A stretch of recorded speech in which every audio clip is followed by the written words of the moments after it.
हम लाड़काना भी बंद करेंगे, हम दादू भी बंद करेंगे, हम मीरपुर भी बंद करेंगे, हम हैदराबाद भी बंद करेंगे, हम नवाबशाह भी बंद करेंगे, हम सक्कर भी बंद करेंगे, बदी भी, पूरा सारे डिस्ट्रिक्ट बंद कर देंगे।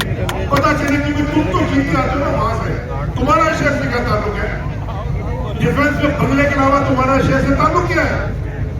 4 तुमने अपने बैठाए हुए, तुम खुद तुम्हारे अपने सीएम साहब तुम्हारे अपने डिस्ट्रिक्ट में तुम्हारे अस्पतालों का हाल देखो क्या है।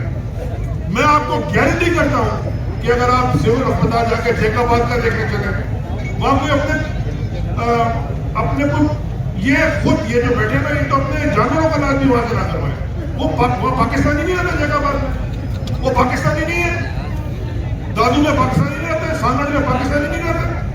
तुम इलाज तुम्हें बुखार होता जाते हो लंदन प्राइवेट गाड़ियों में, वो पाकिस्तानी बेचारा तड़प तड़प के इजहार मन से ट्रिपल टंगवाते हो।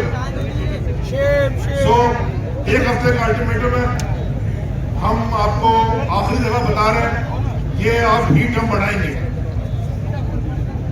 इधर भी नेशनल असेंबली में भी, इस्लामाबाद में भी, हर जगह 7 दिन में आप हमारे ये रिपीट करें, वापस असेंबली में लेके आए। उस पर लाने से पहले हमारे एनडीएम के दोस्तों के साथ, जीडीए के दोस्तों के साथ, पीटीआई के दोस्तों के साथ डिस्कस करके लॉ लेके आए, उस पर डिबेट कराएं, वरना we will shut down. Ali भाई ये बताइएगा।